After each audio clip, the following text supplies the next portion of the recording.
nawakaribisha katika kipindi cha Le Vainqueur ambao tunaenda kutupa kipindi cha mafundisho la neno la Mungu kwa wakati kama huu. Na kabla hatujaendelea, tutakwenda kuomba Mungu.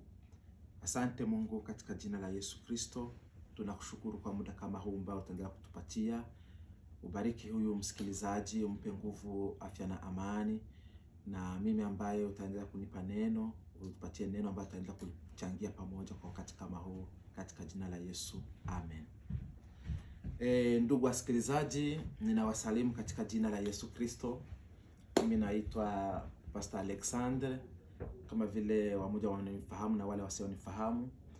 Na kwa ajili hiyo tutakwenda kuyazungumzia maneno ya Mungu na kugagawa maneno ya Mungu mistari michache kwa pamoja kwa muda kama huu.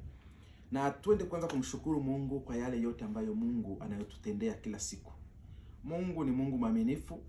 Mungu ni Mungu ambaye anaisikia shida na mahitaji ya wana wake, wateule wake, wale wanaomsifu kwa roho ya kweli. Mungu anaendelea kutujali kila wakati, anaendelea kutushindia kwa shida zetu zote.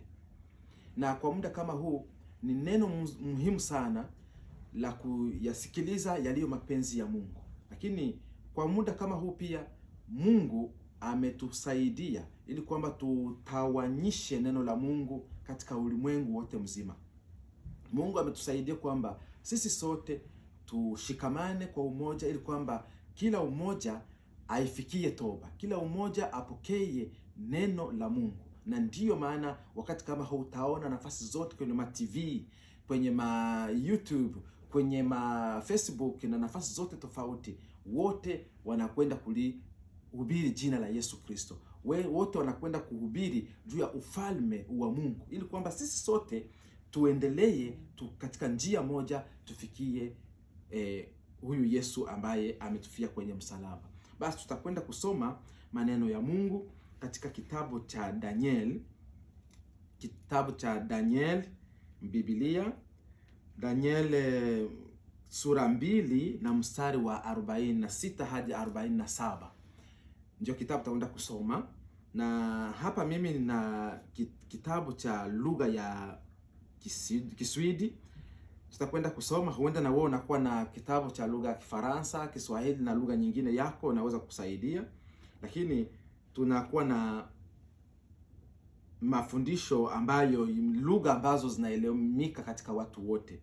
Na hapa mimi nitasoma katika lugha ya Kiswahili katika Daniel, kitabu cha Daniel sura 2 na mstari wa 46-47, ambayo inasema hivi: Donc fol Nebukadnezar ner inför Daniel och tillbad honom och befallde att man skulle bära fram offer och tända rökelse inför honom. Kungen sa till Daniel: Gud är sanningen, en Gud över alla gudar, en herre över kungar, och en som uppenbarar hemlighet, eftersom du har kunnat avslöja denna hemlighet. Amen. Hili ni neno la Mungu. Nadhani sisi sote tunajua habari ya Daniel. Daniel ni mtu ambaye alimcha Mungu sana. Daniel ni mtu ambaye alimsikiliza Mungu sana. Daniel ni mtu ambaye aliomba Mungu sana na hakumwacha Mungu. Ni mtu ambaye alimpenda Mungu. Na ndiyo maana wakati alifika kwenye taabu, kwenye shida, kwenye muda mgumu, Daniel hakusahau Mungu. Daniel hakuacha kumwomba Mungu. Teme yetu ya leo ni nani atakayesimama? Nani atakayesimama? Kwa sababu muda kama huu tunakuwa nao ni muda mgumu. Muda ambao tunaenda kuelimisha watu wamjue Mungu, wamtafute Mungu, namna gani watakaomtafuta Mungu, ili kwamba wakuwe kwenye security ya imani. Hiyo ndio kazi ambayo wateule wake wa evangelist wanaenda kufanya katika ulimwengu. Na kwa hiyo nani atakayesimama katika ulimwengu ili kwamba kulikomboa kanisa? Kanisa la Mungu limevamiwa, kanisa la Mungu limeingiliwa kwa muda huu ambao tunakuwa nao, muda wa corona. Hii corona ambao natambaza katika ulimwengu wote mzima. Ndio maana tutakwenda kusema nani atakayesimama kuliokoa kanisa la Mungu, kusimama kulitetea kanisa la Mungu. ni kwako wewe ambaye uliokoka na mimi ambaye nimeokoka, tukamjua huyu Yesu Kristo. Ni sisi ndiyo tutakaosimama kuliokoa kanisa la Mungu. Namna gani? Twende kwanza katika hali ya Danieli. Danieli alikuwa ni mtu mtulivu sana, alipenda Mungu. Danieli alikuwa ni mtu ambaye alifuata njia ya Mungu. Danieli alikuwa ni mtu ambaye alimsikiliza Mungu kwa makini.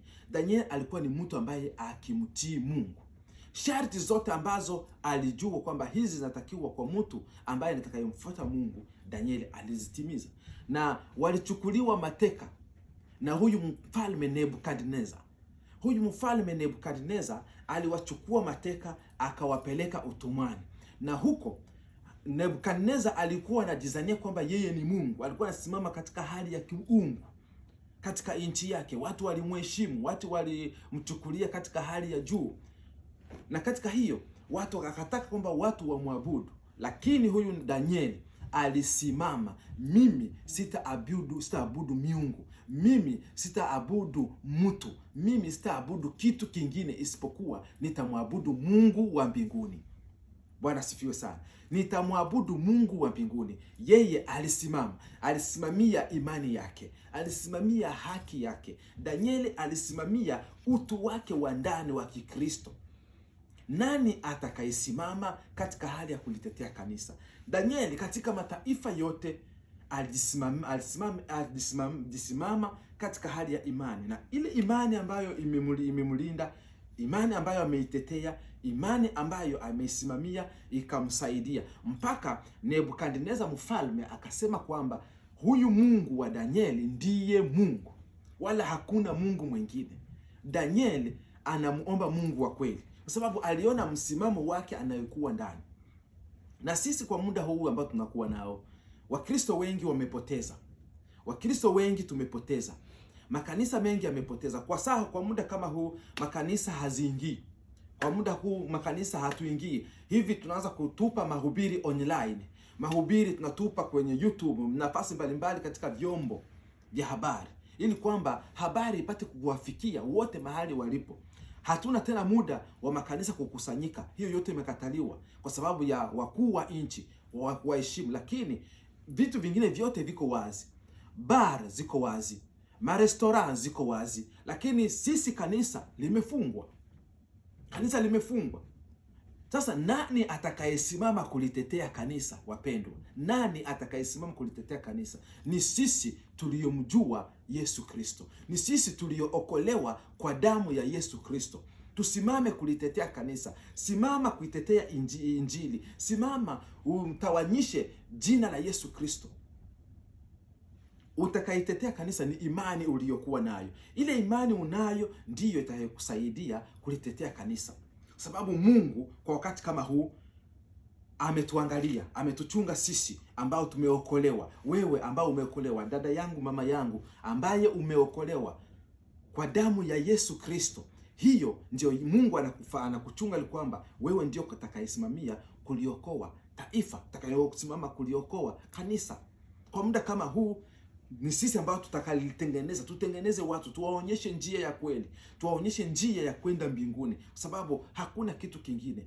Vitu vimefungwa. Ulimwengu hautaki kusikia kwamba kutatawanisha jina la Yesu Kristo. Ulimwengu hautaki kusikia kwamba Yesu Kristo ndiye Yesu, ndiye Mungu atakaye kuja kuliokoa kanisa lake. Ulimwengu hautaki kusikia hivi.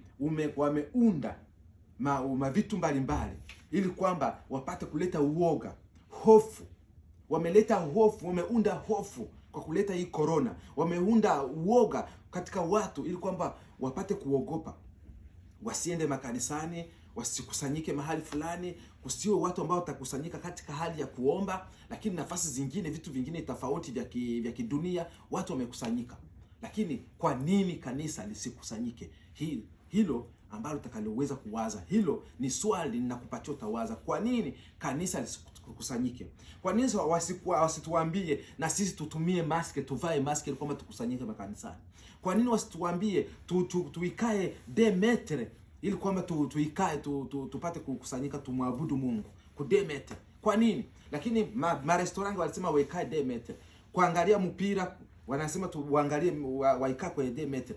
Kwa nini kanisa? Nani atakayesimama sasa kulitetea kanisa? Sote tusimame pamoja wapendwa. Tusimame tulitetee kanisa. Tusibaki kimya. Ile injili ambayo umeipokea, ile injili ambayo umepewa, ukaichukua, na hiyo injili ndiyo itakayokusaidia. Lile neno ambalo umelipokea tangu mwanzo, na hilo neno ndilo litakalokusaidia katika imani yako. Jitahidi ndugu mpendwa, muda kama huu ni muda wa jioni. Tunakuwa kwenye kipindi cha jioni ambao dunia iko naelekea ukingoni, ambao dunia iko naelekea mwisho. Na usiposimama katika kujitetea, katika kuitetea injili, katika kujitetea mwenyewe, tutakwenda kuangamia. Wateule wa Mungu watakwenda kuangamia kwa sababu haukuwaambia, haukuwaonyesha njia. Kumbe tusimame ili kwamba tutetee kanisa letu, tutetee imani tuliyo nayo. Wenzetu wa zamani, tunakuwa na mitume wengi. Paulo alisimama katika hali ya kuitetea injili. Mitume wengi wameuawa katika hali ya kuitetea injili. Hawakutaki waende wahubiri injili nafasi fulani, hawakutaka, lakini walipigwa kwa ajili ya kuhubiri injili. Walipigwa. Na hiyo injili na sio ambayo tuko nayo, hiyo shida ambayo na sisi tunataka kuipitia, tukubali na sisi tuteseke katika Yesu Kristo, tuuawe katika Yesu Kristo. Nani atakayesimama? Paulo alitetea kanisa. Paulo alisimama katika hali ya kulitetea kanisa la Mungu, lakini hawakupendezwa. Walimfuata, walimfuatilia na kumuundia vikwazo mbalimbali vya uongo ili kwamba apate kuuliwa. Petro hivyo hivyo, Yohana hivyo hivyo, wanafunzi wa Yesu Kristo wengi ambao waliuawa katika vifo vya kikatili, waliuawa vibaya katika hali ya kuitangaza injili, katika hali ya kutangaza Yesu Kristo. Huo muda walipitia katika hali ya mateso, na ndio huu muda na sisi ambao tunakuwa nao sasa, na sisi muda mgumu wa sisi wa Kristo kutafutwa, kuwindwa kwa ajili ya neno la Mungu. Tunakuwa katika muda wa kuwindwa, kupigwa, kudharauliwa katika jina la Yesu Kristo, katika hali ya kuitangaza injili. Nimeona nafasi fulani katika nchi ya India kule watu wanapigwa hovyo. Watu wanapigwa, lakini kuna kikundi ambacho kimeenda porini, wako wanamsifu Mungu. Hawataki waone watu wakimsifu Mungu huko India. Lakini kwa muda kama huu wamejiunda kikundi kikubwa ambao wamekwenda huko porini, wanakaa kule wakimwomba Mungu na kumsifu na kumwambia Mungu shida zao na mahitaji yao. Na hiyo Mungu iko na wasikia. Watakaosimama katika hali ya kuitetea imani na kuitetea kanisa, hao ndio Mungu atakaotembea nao. Usiionee injili haya. Usionee injili haya. Usimuonee Yesu injili, kwa sababu naye siku ya mwisho eti atakuonea haya mbele ya Mungu. Kumbe hapana kuonea injili haya. Jitahidi mpendwa, jitahidi tusimame katika hali ya kuitangaza injili. Dunia imefika ukingoni. Dunia imefika mwisho katika hali kama hii. Na wengine wanataka kukamata mavakse kama vile ukingo. Wengine wametaka kukamata mamaske kama vile ukingo. Lakini hiyo yote haitatusaidia kitu. Hiyo yote haitusaidii kitu isipokuwa tuikae katika imani. Haitusaidii kitu. Dunia inakuwa katika mwisho. Dunia imeelekea nafasi pabaya. Lakini nitakalokuambia kwamba linalowindwa ni kanisa. Linalowindwa ni kanisa. Kanisa ndio linalowindwa. Hakuna kitu kingine. Ni wewe na mimi. Kanisa sio nyumba. Kanisa sio jengo. Lakini kanisa ni roho yako na mimi. Wewe na mimi. Wewe na mwingine. Ndio maana tusimame ili kwamba tupate kulitetea kanisa. Ni vingi vinavyojiri katika ulimwengu. Na mengine yako yanaundwa sasa hivi kwa ajili ya kuliamsha kanisa. Ni vingi vinaundwa. Vingi viko vinaandaliwa kwa ajili ya kanisa. Lakini maandiko yametuambia kwamba asomaye na afahamu. Asomaye maandiko na afahamu jinsi Roho aliambiayo makanisa. Soma neno la Mungu litakwambia. Hayo yote tunayoyapitia wenzetu wa zamani nao waliyapitia. Ilikuwa ni muda mgumu wa kupigwa. Na sisi hapa ingali itafika. Muda utafika na sisi tutanyanyasiwa. Wale ambao wanamtafuta Yesu, tunapokusanyika kwa kumwomba Mungu, itafika. Tutawindwa, tutapigwa vikali, lakini itafuatana na ile imani ambayo umeipokea ndio itakayokuokoa. Imani yako ndio itakayokuokoa ndugu mpenzi. Kumbe jitahidi kwa muda kama huu tunakuwa nao, kama vile Danieli amesimama katika imani yake, akamtegemea Mungu katika hali zake zote, ingawaje alipitia kwenye vipindi vigumu sana, mpaka wakamtupa kwenye tundu la simba. Ile simba eti wakati Biblia inakuambia kwamba mtu yeyote aliyekuwa akitupwa ndani ya ile tundu la simba, eti simba halizikumuacha kwamba ashuke chini, zilikuwa zikimdakia juu, lakini alinusurika wapendwa, kwa sababu ya ile imani alikuwa nayo. Mungu ni Mungu mwaminifu, Mungu ni Mungu wa kweli, Mungu ni Mungu ambaye anaendelea kusikia walio wake. Kumbe kwa muda kama huu Mungu amemsikia Danieli katika maombi yake, na ndio maana alimsaidia katika tundu la simba. Alisaidia Danieli, alisaidia Shadraka, Meshaki na Abednego walipokuwa kwenye ziwa la moto, aliwasaidia, na wengi amewasaidia, na sisi atatusaidia. Kumbe wapendwa, tubaki kwenye mstari wa Mungu, tulitetee imani, tetea imani yako, tetea Injili, ili kwamba Mungu apate kuwa pamoja na. Usiogope, corona haitakufanya kitu, lakini simama kwenye imani yako. Hakuna kitu kitakachokuzuru, hata kama uchukue vaccine, hata ufanye nini, lakini hakuna kitu kitakachokuzuru wewe kwa ajili ya hali yoyote. Lakini Mungu ni Mungu mwaminifu, atakulinda na kukuepusha na kila hatua zote. Katika jina la Yesu, Mungu awakubariki katika neno fupi. Amen. Amen. Amen.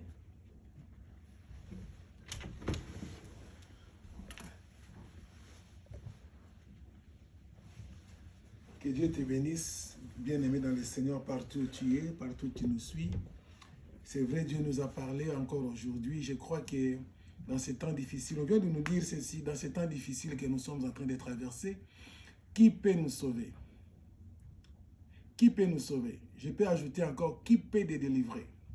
Qui peut te délivrer dans ces temps difficiles? Tu vois, il y a maladie partout. On nous a dit même, à l'Inde, là, il y a catastrophe. Il y a plusieurs personnes qui sont malades, atteintes de cette COVID-19 ou bien cette pandémie. Je voulais dire à quelqu'un aujourd'hui, mon frère, ma soeur, il n'y a que Jésus qui peut te sauver. Il n'y a point d'autre. C'est le Jésus capable de sauver ta vie. Est-ce que tu ne peux pas donner ta vie à Jésus-Christ? C'est ça la prédication d'aujourd'hui. On vient de vous montrer, c'était en Swahili. Mais je voulais te dire ceci. Tu es là pour nous. Tu es là en train de nous suivre. Mais je voulais dire à quelqu'un aussi, donne ta vie à Jésus-Christ. C'est le Jésus qui peut te sauver.